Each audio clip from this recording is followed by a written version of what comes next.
M Nazrul Islam. জনাব ইসলাম, আপনার সময় 12 মিনিট। ধন্যবাদ।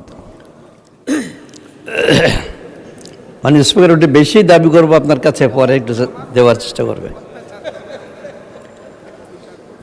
মাননীয় স্পিকার, আসসালামু আলাইকুম রহমতুল্লাহ। আপনার মাধ্যমে মাননীয় সংসদ সদস্য যারা এখানে আছেন এবং দেশবাসী সকলকে আমার সালাম। মাননীয় স্পিকার, আমাদের সম্মানিত অর্থমন্ত্রী জনাব আমির খসরু মাহমুদ চৌধুরী এমপি 2026-27 অর্থ বছরের বাজেট পেশ করেছেন। দেশ স্বাধীন হওয়ার পর এই 54-55 বছর গত হলো। এই কয়েক বছরে প্রতিবারেই যারা ক্ষমতায় থাকেন তারা বাজেট পেশ করেন। সকলে একটি কথা বলেন যে তাদের বাজেট উন্নয়নের বাজেট, ধারা অব্যাহত রাখবেন, জনবান্ধব বাজেট ইত্যাদির, উন্নয়নের রোডম্যাপ ইত্যাদি ইত্যাদি। মাননীয় স্পিকার, এবারও তার ব্যতিক্রম ঘটেনি। মানে অর্থমন্ত্রী বলেছেন এ বাজেট গণতান্ত্রিক, মানবিক ও অন্তর্ভুক্তিমূলক অর্থনীতির অভিযাত্রা। মাননীয় স্পিকার, বাজেট কি? এটা কি গণতান্ত্রিক, মানবিক না অন্তর্ভুক্তিমূলক? এই দেশের জনগণ খুব বেশি বোঝে না। এখানে যারা আমরা সংসদে আছি তারা হয়তো অনেকেই কথা বলে থাকেন, এর উপরে ব্যাখ্যা করে থাকেন।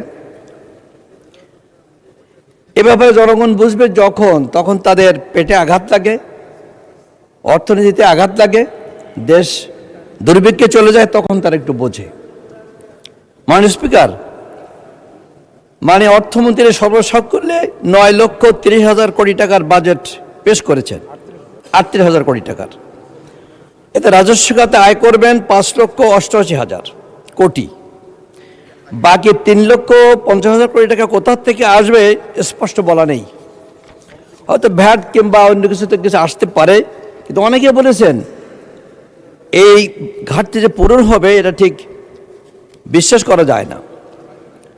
মাননীয় স্পিকার, বাজেটের গাণিতিক কিংবা জ্যামিতিক যোগ বিয়োগ কিংবা গুণ ভাগের প্রশ্ন তুলে বাজেটের আঙ্গিক সৌষ্ঠব নষ্ট করতে চাই না।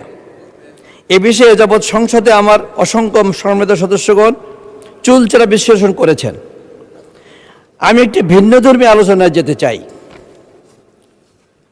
মাননীয় স্পিকার, বাংলাদেশের অর্থ বছর ফিসক্যাল ইয়ার হলো June to July, July to June. এদেশে আষাঢ় শ্রাবণের বর্ষণধারার মাস। মাননীয় স্পিকার, কেন জানি না আমাদের পূর্ববর্তী নেতৃবৃন্দ বাজেটের অর্থ বছরে এই জুলাই টু জুন নির্ধারণ করলেন। বর্ষণ বন্যা ক্লিষ্ট মেঘমালার এই দেশে কাজ করার সময় ওই সময় না, ওখানে তো অনেকে কাতা মুড়ি দিয়ে ঘরে শুয়ে থাকার সময়। অথচ এই সময়টা বাজেটের প্রারম্ভিক এবং শেষ নির্ধারণ করে বোধহয় আমাদের দেশের নেতৃবৃন্দ ঠিক করেননি। অন্যান্য দেশে কিন্তু এপ্রিল টু মার্চ আমাদের ভারতে পার্শ্ববর্তী ফিসক্যাল ইয়ার। আমি স্পষ্টভাবে আজকে এই বাজেট আলোচনার পথে বলতে চাই, আইন করে হলেও আমাদের দেশে এই বাজেটের ফিসক্যাল ইয়ার ডিসেম্বর জানুয়ারি অথবা এপ্রিল মার্চ করা উচিত। মাননীয় স্পিকার, দ্বিতীয় হলো, কদিন আগে এই সংসদে সরকার 2/3 সমর্থনের বুনিয়াদে কণ্ঠভোটে 1,000 কোটি টাকার সম্পূরক বাজেট পাশ করেছেন। মাননীয় স্পিকার, এই সম্পূরক বাজেট কি এটাও দেশবাসী খুব বেশি জানে না। এটি হলো সরকার তার নিজস্ব প্রয়োজনে খুশি মতো খরচ করতে বেহুদা কিছু টাকা খরচ করে বসে কিংবা খরচ করে, এই টাকাকে পূরণ করবার জন্য সম্পূরক বাজেট হিসেবে পাশ করানো হয়। মাননীয় স্পিকার, আমেরিকাতে শক্তিশালী দেশ হওয়া সত্ত্বেও যুদ্ধকালীন সময় তারা যদি কোনো টাকা বরাদ্দ করে, কংগ্রেস ডেকে আইন করে তারা পাশ করার ব্যবস্থা করে। আমাদের দেশে সেই সিস্টেম নাই। আমি আরেকটি স্পষ্ট মন্তব্য করতে চাই, পরামর্শ দিতে চাই, আমাদের দেশে ভবিষ্যতে কোনো টাকা যদি বাড়তি খরচ লাগে, সংসদ চলাকালীন সময় অধিবেশন ডেকে সেটা পাশ করা উচিত বলে আমি মনে করি। মাননীয় স্পিকার, বাজেটের একটি বিষয়ে তিনি অবতারণা করেছেন, সেটি হলো সুশাসন। এখানে মাননীয় অর্থমন্ত্রী অতি সুন্দর বচনে ভাবগম্ভীর কণ্ঠে উচ্চারণ করেছেন যে বাংলাদেশ বিনির্মাণে মেধাভিত্তিক বাংলাদেশ বিনির্মাণে লক্ষ্যে সকল ধরনের নিয়োগ, বদলি, পদোন্নতি, মেধা, সততা, দক্ষতা, অভিজ্ঞতা এবং প্রশিক্ষণ যোগ্যতাই অন্যতম শক্তি হিসেবে বিবেচনা করা হবে তিনি উল্লেখ করেছেন।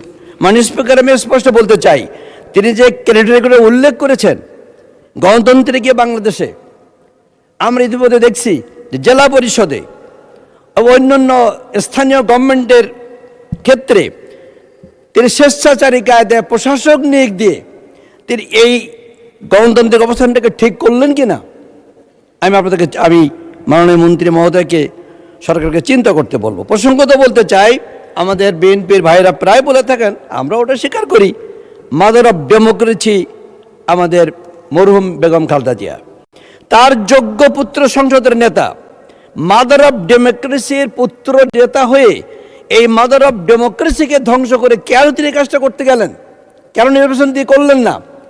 আমার সংসদের কাছে প্রশ্ন। আমি দাবি করব এটাকে বাতিল করে নির্বাচনের মাধ্যমে, জনপ্রতিনিধিদের মাধ্যমে জেলা প্রশাসক এবং অন্যান্য স্থানীয় পর্যায়ের নেতা নির্বাচন করা হোক। মাননীয় স্পিকার, অঞ্চল ভিত্তিক সুষম উন্নয়নের কথা তিনি বলেছেন। আমি কয়েকটি বিষয় বেশি বলবো না। মাননীয় স্পিকার, সরকার বলেছে দেশের বিভিন্ন অঞ্চলের মধ্যে অর্থনৈতিক, সামাজিক, অবকাঠামোগত বৈষম্য কমিয়ে সমাপতিক সুষম উন্নয়ন নিশ্চিত করতে সরকার নাকি অঙ্গীকারাবদ্ধ। মাননীয় স্পিকার, সরকার আসে, সরকার যায়। বাজেটে উল্লেখ করে চট্টগ্রাম বা দেশের বাণিজ্যিক রাজধানী হিসেবে গড়ে তোলা সরকারের কৌশলগত একটা উদ্যোগ নিয়েছেন বলে উল্লেখ করা হয়েছে। মাননীয় স্পিকার, আমরা চাই বাংলাদেশে ইসলাম প্রচার ও আগমনের দুয়ার চট্টগ্রাম দেশের প্রধান বাণিজ্যিক বন্দরের উন্নতি হোক।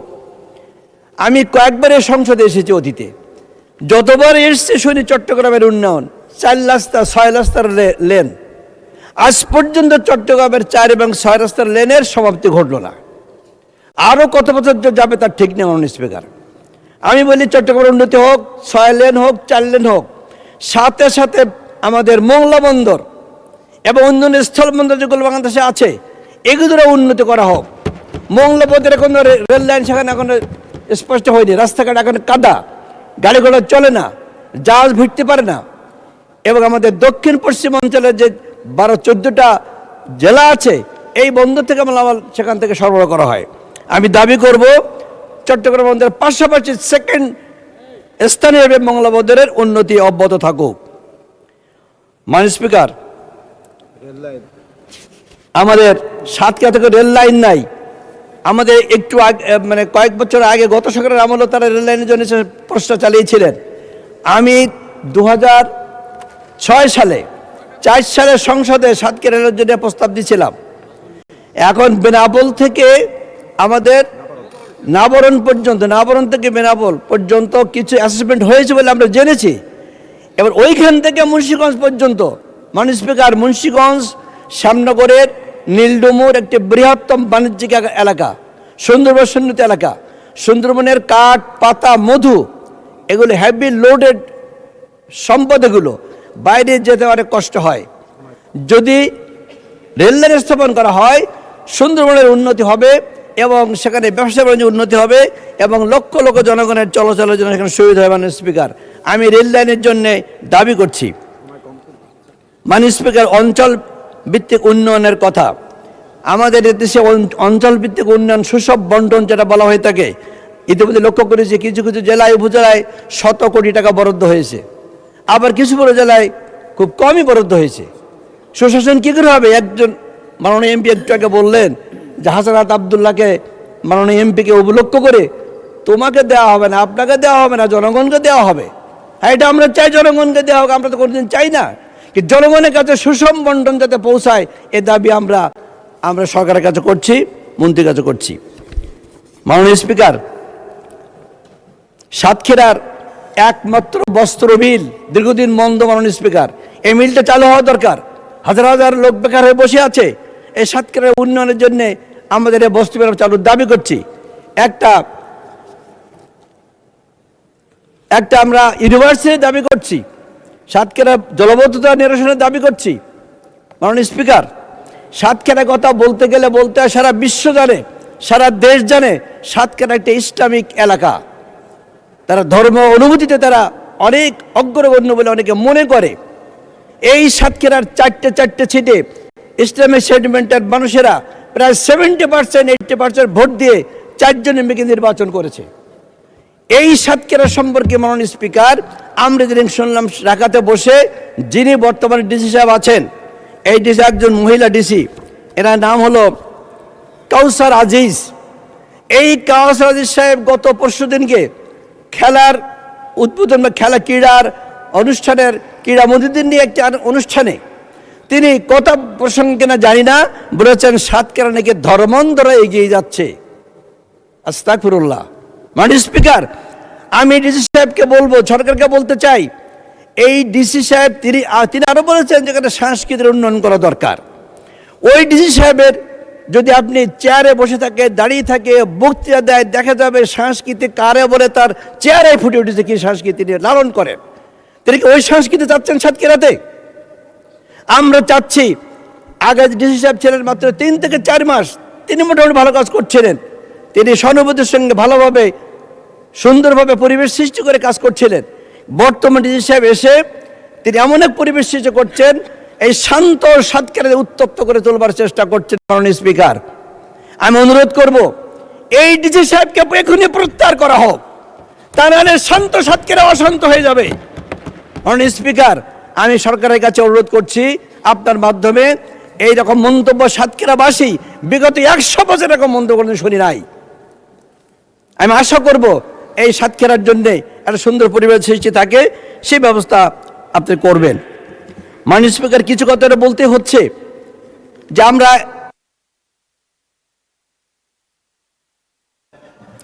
মাননীয় সদস্য, অসংখ্য ধন্যবাদ। Time is up. 4 মিনিট দেওয়া যাবে না, বড় জোর 1 মিনিট। Thank you. 1 মিনিট আর একটু বেশি করে দেন মাননীয় স্পিকার। এটা আমাদের অযাচিত কথাটাকে আমরা বলছি, অযাচিত কথা কোনটা আমরা জানি না। ওনারা প্রায় বলে থাকেন আমাদের সম্পর্কে, অনেক কথা বলে থাকেন, আমার অনেক নোট ছিল আমরা বলতে পারছি না। এখন আমি একটা শুধু কথা বলবো, সেটা হলো এই যে রাজাকার যুদ্ধবিরোধী সম্পর্কে কথা শুনতে শুনতে কান ঝালাপালা। মাননীয় স্পিকার, আমি একজন মুক্তিযোদ্ধা। স্পিকার সাহেব নিজে বলেছেন রণাঙ্গনে আমার সঙ্গে সাক্ষাৎ হয়েছে, অত জায়গায় রাজাকার নাকি আছে। মানে স্পিকার, রাজাকারের যে তথ্য স্বাধীনতার পরে তথ্য দেওয়া হয়েছিল, নিশ্চয়ই আপনি দেখেছেন, সেখানে আওয়ামী লীগের মধ্যে 1080 জন রাজাকার, আর বিএনপির মধ্যে 700 কতজন রাজাকার, জামাতের মধ্যে 33 জন রাজাকার। মাননীয় স্পিকার, এই সংখ্যা 71-এর পরের সংখ্যা আওয়ামী লীগের দেওয়া সংখ্যা। এই যদি সত্য হয়ে থাকে তাহলে আমাদের সম্পর্কে বিরূপ মন্তব্য করে পরিবেশ করার দরকারটা কি? আমরা কোনদিন করি না। অসংখ্য ধন্যবাদ। আলোচনায় অংশগ্রহণ করবেন কিশোরগঞ্জ 2 আসন থেকে নির্বাচিত মাননীয় সদস্য